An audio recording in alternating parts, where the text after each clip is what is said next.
Welcome to Behind the Warrior, a podcast presented by the EOD Warrior Foundation. This series will focus on resources, interviews, and topics impacting EOD warriors, their families, and the military community at large. Hello, everyone, and welcome to Behind the Warrior podcast. I'm your host, Maria Shabla, and today we are very excited to be speaking with active duty Air Force Brian Price, who recently summited Mount Rainier in Washington and is leaving in a couple of days to attempt to summit Granite Peak in Montana. So welcome to the podcast. How you doing? Good. So Brian, I always like to start from the beginning. Can you tell us a little bit about yourself? Where'd you grow up and what was your childhood like? Sure. My name's Staff Sergeant Brian Price. I'm in Air Force EOD. I've been in Air Force EOD for about 7 years now. I hail from Pittsburgh, Pennsylvania, about 25 minutes outside of the city in southwestern Pennsylvania. And my childhood, I grew up on kind of like a little small farm on a small town in suburban Pittsburgh, and spent a lot of time outdoors, hunting, fishing, driving around, ATVs, stuff like that. So I'm kind of an outdoorsy guy, and that kind of leads into what we're talking about today pretty well with climbing and mountaineering. Yeah, that's awesome. So what inspired you to join the military? That's a good question. I think the main inspiration was my dad. He was in the military since 1998, got out, did a couple different breaks, got back into the Air Force, was originally Army, got back into the Air Force. And when I was in high school, he definitely said, the military is a good life. It's a good way to kind of start your adulthood. And even if you don't stay in, it's a good thing to get experience and kind of see what life's about. And here I am 7 years later, still in, and I don't regret it one bit. I love the military, and I probably will stay in for a lot longer, until 20 if I can. But he was definitely my main inspiration, and my mom supported it 100%. That's awesome. So what did your dad do in the military? So initially, he drove trucks, transportation for the Army, and then when he got into the Air Force, he did CADM, which is Combat Arms training instructor through security forces and in the Air Force. Wow. Okay. So what inspired you to get into EOD? It's another great question. I think all great things happen for a reason, and I actually didn't initially come in as EOD. I came in as TAC-P. Had some medical issues, got disqualified, and I guess through some back channels, they were looking for EOD candidates to come in, and they sent an email down to the Special Warfare Program, and they asked me if I was interested, and I knew I would regret it if I didn't give it a shot, and I did it, and the rest is history, I guess. Made it through prelim EOD school and to my first unit, now on to my second unit. That's awesome. So what are some of your highlights of your career so far in EOD? I would say highlights of my career so far would probably be the training courses that we go to. The Marine Mountain Warfare Training Center in Bridgeport, California is a big highlight. I did 5 weeks down there for their cold weather medicine course. Taught me a lot about mountaineering, the outdoors, things like that. I also did a course out of Wake Forest. It was a operational medicine course. A huge highlight, one of my favorite TDYs I've ever been on. Basically medical training with cadavers and role players and sim rounds and the whole deal. So those are my big highlights of my career so far, I think. Wow, that's great. So here at the Foundation, we are huge advocates for removing the stigma surrounding mental health. So can you tell us how do you take care of your mental health? Sure. Mental health is a big thing for me. I struggled with it kind of coming up as a young team leader. I made staff really early, and I kind of felt the pressure pretty much immediately to perform and kind of step into that role. And the way I take care of my mental health is just going to get seen regularly, letting my doctors, my PCMs know, and then mountaineering and the different hobbies that I do. I do Brazilian Jiu-Jitsu, which is a great release of any stress that you have kind of onto other people, subject other people to your pain a little bit. But and mountaineering too, just kind of getting away, getting into the mountains and relaxing. And honestly, for me, it's putting your mind towards something to get your mind off of, other things. So that's kind of how I deal with it and kind of wrap my mind around mental health. I like that a lot. That's great. So you recently summited Mount Rainier in Washington. That's right. With some of your friends. What was your inspiration and why did you pick that mountain range? So the inspiration really comes from one of my good friends, George Altesino, who has climbed a bunch of different mountains before, like Mount Whitney, the Grand Tetons. He basically came to me one day and was like, "Hey, would you be interested in doing this? Going up here and trying to climb this mountain?" I said yes. Really had no idea what it took, and this was 2 years ago. This wasn't even this prior summit because we had attempted it once before, and he kind of just got me into it, drug me into it, showed me the ropes, gave his experience to me, and honestly, once we attempted Rainier for the first time and were unsuccessful, I kind of got bit by the bug after that. I mean, I was really all I could think about was getting back up there and wanting to complete that mountain and be successful in mountaineering. And then kind of after that, that's when I started going to the different mountaineering courses that the military has to offer. Mm-hmm. And I really got a grasp on, how to operate in that environment. You're talking -20, -30 degree temperatures. You're talking 50, 60 mile an hour winds.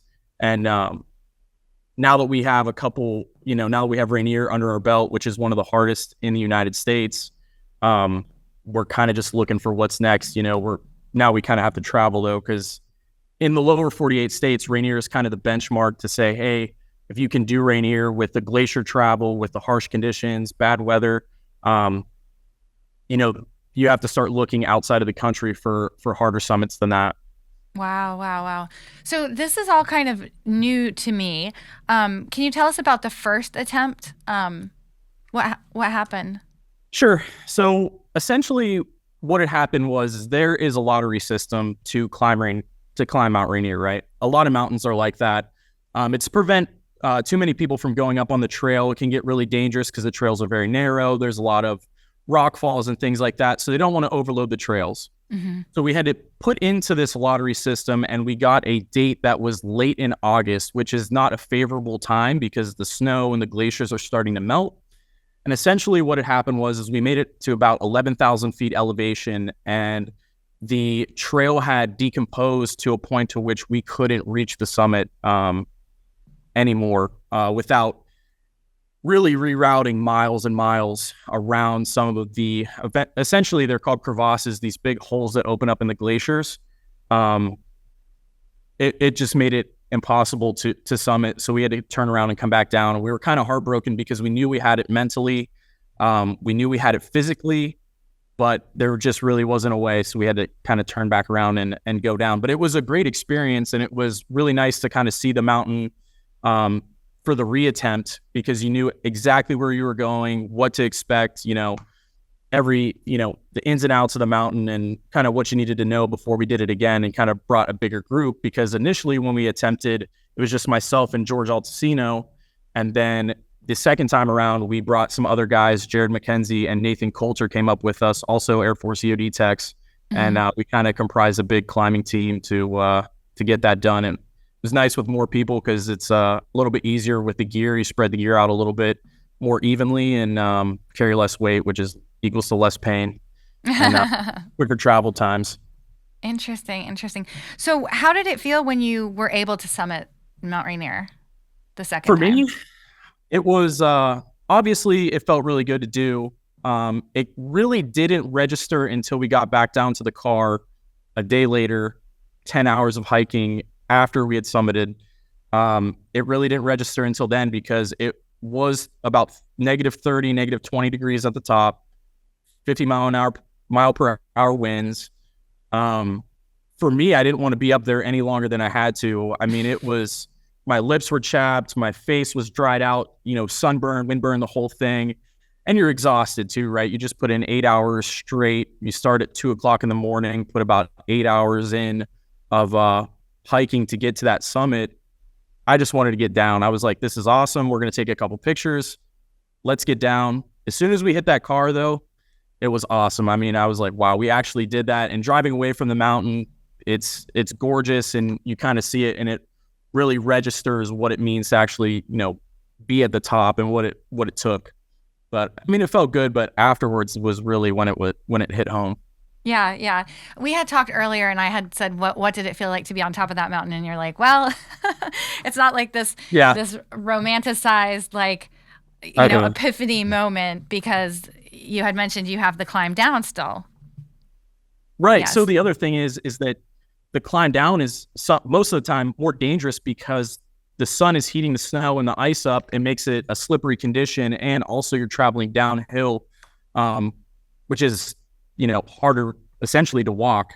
Mm-hmm. And a lot of accidents actually happen after the summit because of that fact. So we knew that once we were at the top, that the job was essentially only halfway done, and we still had to lock in and focus to get down safely. And I think that's a big reason why we celebrated and we were happy, but we kept it short and got some water, got some food, and then headed down to re-engage the rest of the mountain way down.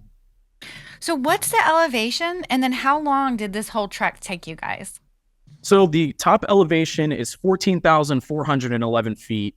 And the trek, essentially what we did, trying to remember the exact timeline, but day one, essentially you go from base camp, which is 5,600 feet, or the visitor center. You go to the high camp or Camp Muir, which is at 10,000 feet exactly. You stay there a night. Then the next day you travel over to a place called Ingram Glacier. You stay there. It's about 11,500 feet.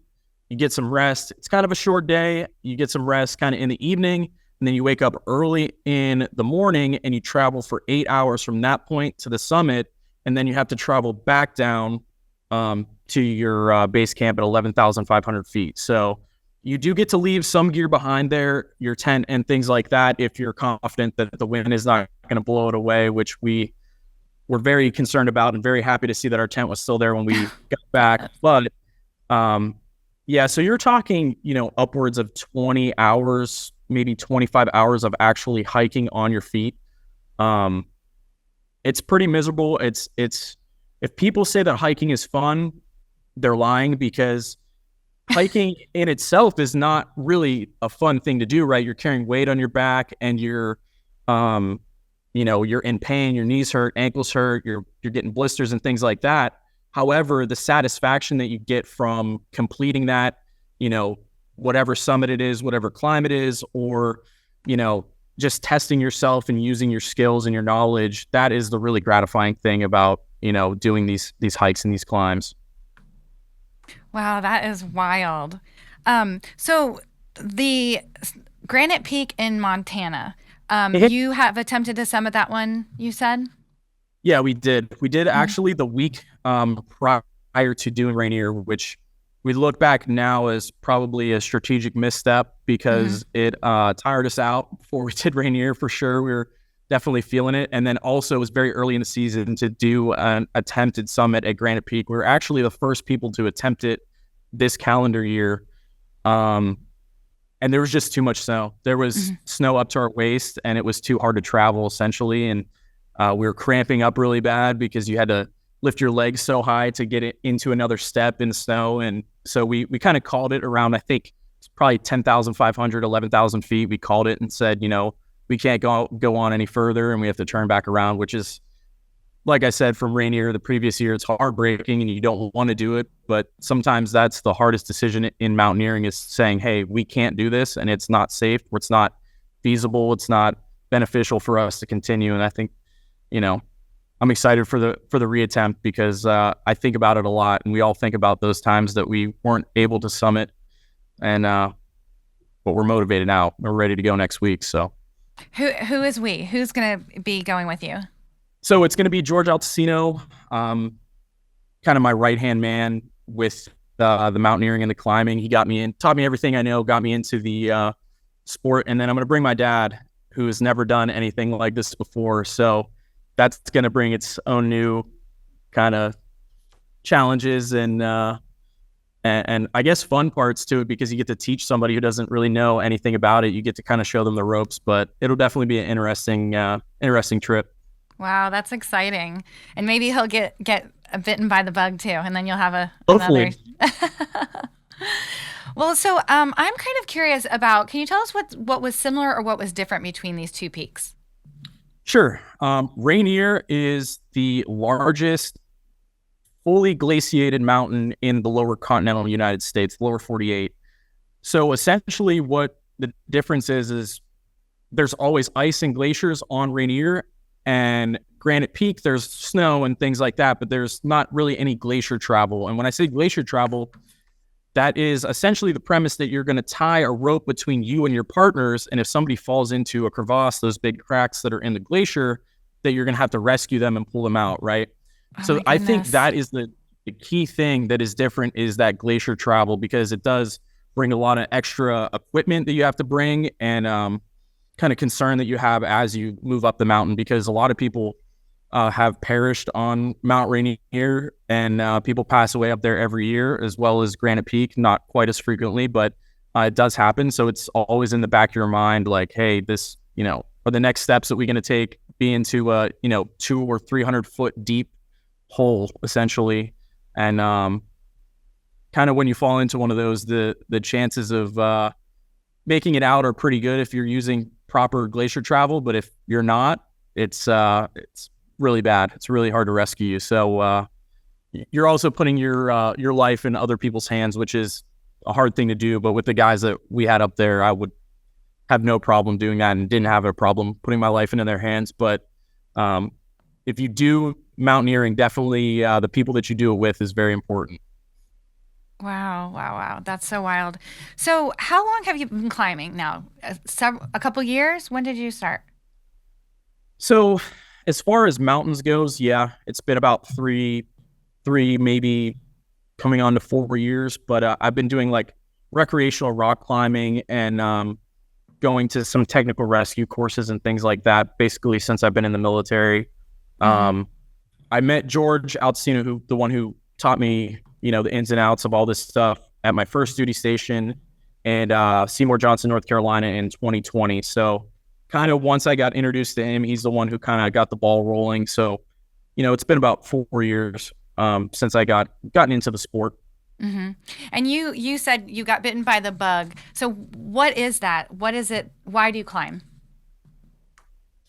The reason why I climb is for two reasons. I really enjoy being out in the middle of nowhere, with nobody around, not being able to communicate with anybody, getting off your cell phone, away from technology and things like that. But I also like to test the skills that I've been given in the military and kind of validate the training that we do. And there's no better way to do that than to go mountaineering, right? If you think that, maybe at your job with our slow operations tempo now in the United States military, if you think, I'm not getting deployed enough, I don't go on real missions enough, and you're looking for that kind of like validation that what I know actually works and, will save me or help me or what have you, mountaineering is the way to go. And, for both reasons, it's really awesome to do and kind of see the end result of, having some relaxing time, and then some validation with the PPs. Also knowing that you've done before that most people don't do, right? There's a lot of gratification, satisfaction in that. Yeah. So that kind of makes me think, you're out there in the wilderness. Have you seen a lot of animals or bears, or what kind of wildlife do you see? So on Rainier, there is really no wildlife there, especially at the time that we were there. Yeah. Because it's just glaciers. Because it's cold, it's glaciers, and there's not even really any bugs that survive there. Wow. In Montana, there are some mountain goats and things like that up there. This last time that we went, we didn't really see a whole lot. We saw a lot of trails, a lot of deer trails. We saw a lot of bear trails, but we really, for whatever reason, didn't get bothered very much by any animals. So it's going to be a little bit different this time around. We're actually going to bring firearms up there because there is a heightened concern of bears this time of year. In May, you're still kind of at the end of their hibernation and they're not really moving around as much. But right now they're in their eating season. So we're going to bring firearms and try to mitigate that as much as possible. Okay. Okay. So for anyone who's might be listening and is interested in started climbing mountains, what advice would you give them? What advice would I give them? Probably the biggest piece of advice I would give is start small. Don't jump into a Mount Rainier type scenario. Don't jump into a Granite Peak type scenario. Start small. There's tons of small hikes around the country, tons of small mountains that you can summit before you kind of jump into something that's that could be something that's too hard or too dangerous. And then another piece of advice that I would give would probably be to invest in your gear. Your gear is everything. If your gear fails, that could be, a life or death situation. So definitely spending the extra money. I always tell people that extra money that you saved on that piece of gear that wasn't as good, you will be willing to pay whatever amount of money it is when you're on top of that mountain and you're in pain, or something happens and you break a strap, or you tear a hole in something. You will give your whole paycheck to just be warm and dry or be able to carry your pack again. So I would say, yeah, those are my two things. Start small and then invest in good gear, because if you invest in good gear, it sticks around for a long time, and it won't fail on you when you need it. Wow. So when you say good gear, do you have like a favorite brand, or what do you use? Yeah, this might sound like I'm sponsored, but I'm not. I usually do yet. a lot of Black Diamond stuff. Yeah, right. I do Black Diamond. They're very reputable and they give great military discount. So get on their professional program if you're in the military. Anywhere from 50 to 60% off all their gear, and their stuff is used by all the professionals all over the world. So I'd say Black Diamond. Petzl's a good brand. Thermarest is a good brand. And and these are brands that carry different things, right? So Thermarest will do like sleeping pads and sleeping bags, while Black Diamond is more of like your technical gear, like your carabiners and your ATCs and your packs and things like that. Petzl's the same thing. Jet Boil is a good one. I always use my Jet Boil to cook my food up there. So those are a couple of brands that I like. But if you stick with kind of those name brands and those reputable brands, there's no way that you can go wrong. And a lot of the times, if you do break something or something fails, they'll replace it without a problem. That's good. So Black Diamond. And then you said start small. Is there like a range that you would recommend? Yeah, the East Coast is a good place to kind of learn and validate your skills before you go onto a bigger mountain. I grew up in the Laurel Highlands of Pennsylvania. There's a ton of good hikes out there. You can do Mount Mitchell, which is in North Carolina. It's the highest peak on the East Coast, east of the Mississippi. That's a good one. The big thing with these ones, right, is Mount Mitchell, you can also drive to the top. So if you get into a life or death situation, help is not very far away, and they can come and get you, and it'll all be good.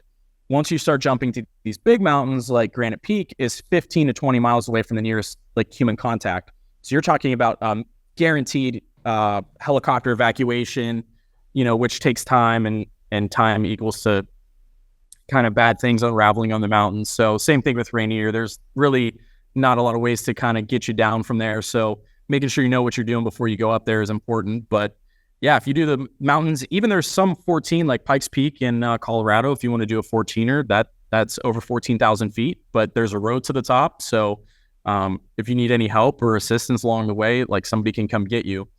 The height doesn't necessarily equal the difficulty or the danger, but it's kind of the circumstances that surround it that kind of dictate that.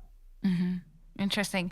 And so I don't know if we had talked about this or not, but when you're hiking, is it possible to get like a guide to go with you on the hikes, or is it you have to have your own team or do it by yourself? So it just depends on the mountain. Rainier is a huge guided mountain. Most successful summit attempts are made by people that have guides. So you go essentially pay a guide service, and they give you a lot of the gear that you need, and then they take you up the mountain and back down the mountain, right? Now there's trade-offs to that, right? So there's good things and bad things. Kind of a negative that I see is the cost, right? It's very expensive, $2,000, $3,000, $4,000. Don't hard quote me on that, but I think last time I looked, that was kind of the ballpark per person. So it's not cheap, and it is what it is. But if you have no mountaineering experience, it's definitely beneficial. Another negative thing is you don't really pick your own schedule, right? So they really they're doing it for money. So they get you up that mountain and get you down really fast. And if you're not in great shape, you will get left behind, and then you kind of just will not be successful and have to go back down. So those are two drawbacks, but a good positive is the safety and the experience that you're getting for that, for that dollar amount, for that money. So just kind of what you want to do. It's definitely not a bad idea to kind of do that, to start off, and then maybe, do some of your own unguided hikes after that. But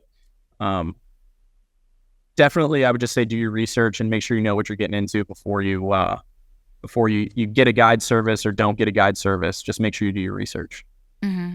That's good. So you're getting ready to head out to Montana. And I'm really excited. We'll have to follow up with you after that to see how things went for you. And yeah, for sure. Yeah. So after this, do you have another summit that you've got your eyes on? So kind of the big picture for me and George and some of our other team members is Denali in Alaska. That's going to be the tallest mountain in North America.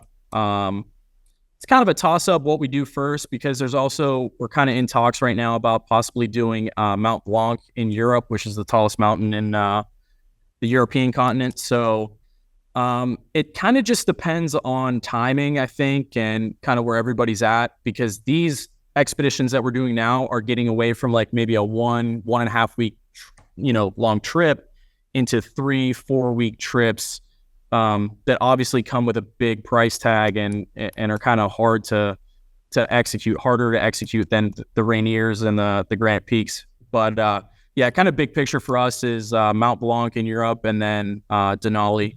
And in between that, we're going to do some hikes to do Mount Whitney in California, and then we're probably going to do Rainier again, just for a spin up to do Denali, because it's going to be very challenging. It's one of the hardest mountains in the world to climb physically, because you have to carry all your gear yourself, and you could have upwards of 120 to 150 pounds of gear per person. Oh my goodness! So in Nepal for Everest or K2, these different mountains, a lot of the times you have Sherpas who will bring your gear with you, and for Denali you don't have that. So that's kind of like the where those heavy weights come from, and kind of where that reputation stems from. So yeah. So, and I'm going to circle back around, because I know that you guys had reached out when you were getting ready to summit these mountains, and that you wanted to put some meaning to it and do it in honor of EOD techs that had come before you. Can you tell us a little bit about that and what that means for you guys?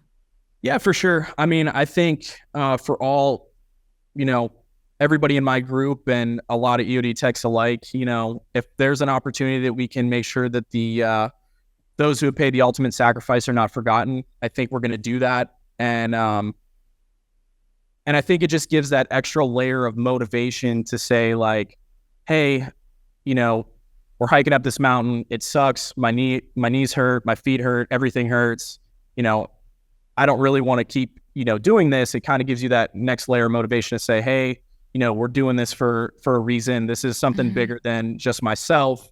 We have a little bit of stuff on the line here that, we're doing this for other people, and to make sure that our fallen brothers and sisters are not forgotten. So I think for me, it just gives you that next layer of motivation, and just kind of keeps you going. And, no matter, how hard the mountain is, right? We're not up there getting shot at. We're not up there getting blown up and stuff like that. So we can definitely find a way to keep going and to keep pushing. And then, once we get to the top of that mountain, just like every other EOD tech, we got to pull out that crab flag and take a picture next to it, and make sure we let everybody know that, some EOD techs were up there and that we're thinking about all the fallen, Yeah. I love that. I love it. Well, thank you so much, Brian, for taking the time to talk to us about your exciting journey in mountaineering. And we're very excited for you and your dad. And I'm sorry, who was the other tech that you're going with? George Altesino. George. And shout out to George. We wish you guys the very best. And we'll have to circle up again, like I said, and find out how your trip went. So for sure. Yeah. I know we had talked. Do you have any pictures of your trip? I do. Do you mind sharing your screen and maybe walking us through some of your? Yeah, for sure. Okay. Pull these up, and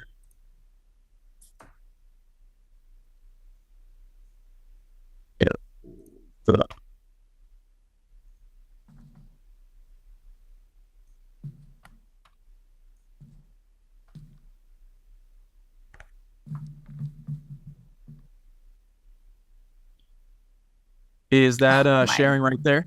Yes, that is so gorgeous. So this picture I just pulled offline because it shows the kind of the gravity and the scale of what we were kind of attempting there to do. You see houses down there. This is taken from the Seattle Tacoma area. And it just kind of shows, how large that mountain actually is. It's actually, I think, ranked 21st or 22nd in the world for prominence, right? So what essentially that means is from the bottom, from where the trail starts to the very top, it is 21st in the world as the highest ascent, right? So you're looking at roughly 9,000 and some change of raw elevation change from the bottom to the top. There is me at the summit. Essentially, when kind of how we were talking earlier, when the wind was whipping and we're kind of just trying to take our pictures and get down. You can see kind of how we're hooked up for glacier travel. We're kind of tied together. So our rope's in a huge mess right now because we're congregated in one area and tangling up the rope. So we had to unhook and, straighten that out because we walk in a line down the trail. So that's that one. Next one we'll go to is this is Nathan Coulter, one of the members on the team. He's a tech, I believe, out of Holloman. Don't quote me, but great guy. And I snapped this picture of him, and you can kind of see how high we are. Oh my gosh. That is Mount St. Helen in the background there. Wow. Everybody knows the kind of the famous 1980s eruption of that mountain, that volcano. And that was that in the background there. So great picture. Cool little picture there. This is the big one. This is us up there, left to right, George Altesino, myself, Nathan Coulter, and Jared McKenzie. You can kind of tell here when we're trying to hold the flag down because the wind was so crazy. We almost lost the flag a couple times. Oh my gosh. It's kind of ready to blow away there, but we got it. And luckily, we were kind of worried about it, kind of concerned because we were like, who's going to take the picture? Oh. I packed my GoPro with me because I was going to set my GoPro up and then, take a video. We were going to get in it and then I was just going to cut it from there. Luckily, we summited with another group that was right behind us. And so we were able to take their picture. They were able to take ours and it worked out really well. That's awesome. Yeah, for both of us. Yeah, great picture.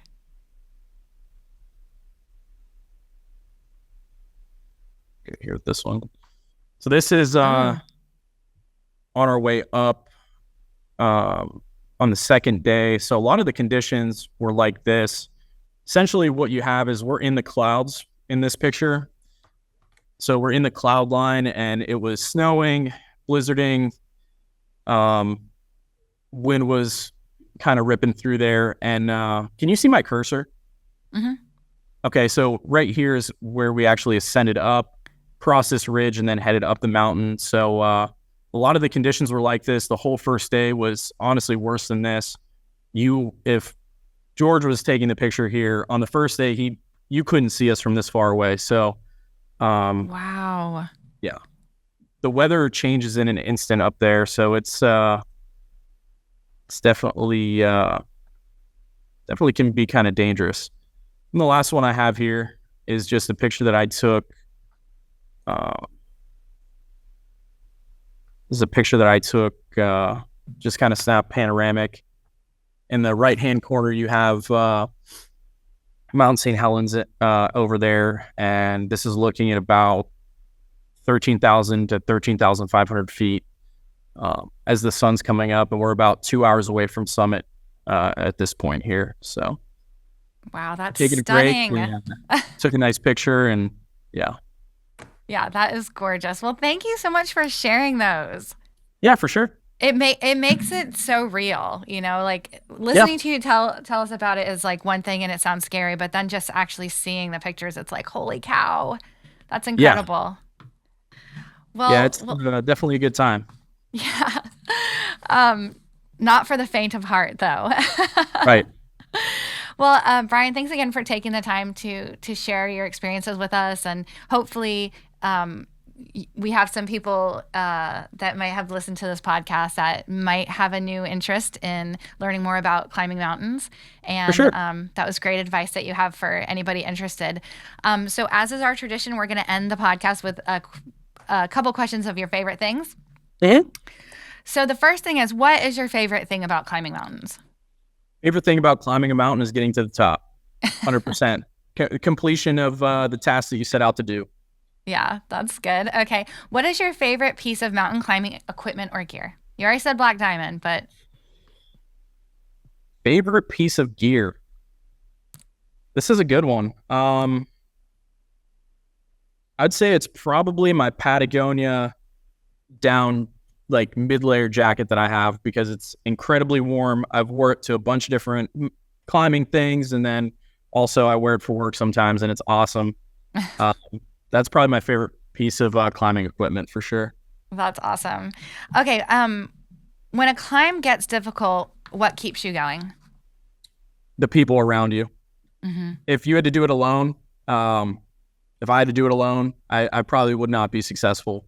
It's the people around you that when you look to your right and left, you see that they're in the same situation. They're hurting just as bad. That's what keeps you going. Just knowing that your whole team is in the suck together, and you're having, a good time joking with them, and, just having a good time being around other people. And yeah, the people keep you going, especially when you're relaxing at the end of the day and you're building your tent and stuff like that. That makes it all worth it. So that's so cool. Okay, last question. What is your favorite book, movie, or podcast? Ooh, favorite book, movie, or podcast? I'm gonna have to go with movie. This is a two-parter. It's between two. It's The Old Roadhouse with Patrick Swayze, and then Tombstone. Yeah, really? Yeah, those are my two favorites. I love them. Every time they come on TV, I watch them to the end. So those are my two favorites. That's awesome. All right, Brian. Well, thank you again so much. And thank you for having me. Good luck. Good luck on your next summit. Thanks. Appreciate it. Thank you for listening to our Behind the Warrior podcast, brought to you by the EOD Warrior Foundation. The EOD Warrior Foundation is a 501c3 nonprofit organization serving the EOD community by providing financial assistance, scholarships, and providing hope and wellness resources for the active duty, reserve, National Guard, retired, and veteran EOD communities and their families. We also honor our fallen and wounded EOD technicians by maintaining the EOD Memorial and Remembrance Garden. We do all this through the generosity of individual and corporate donors and sponsors. If you would like to assist the foundation or support our Behind the Warrior podcast, click the link on our webpage at eodwarriorfoundation.org or contact us at info@eodwarriorfoundation.org. Thank you for listening, and don't forget to tell a friend.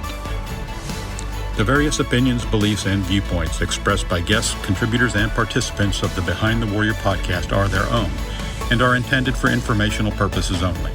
They do not necessarily reflect the opinions, beliefs, viewpoints, or policies of the EOD Warrior Foundation or its employees and volunteers.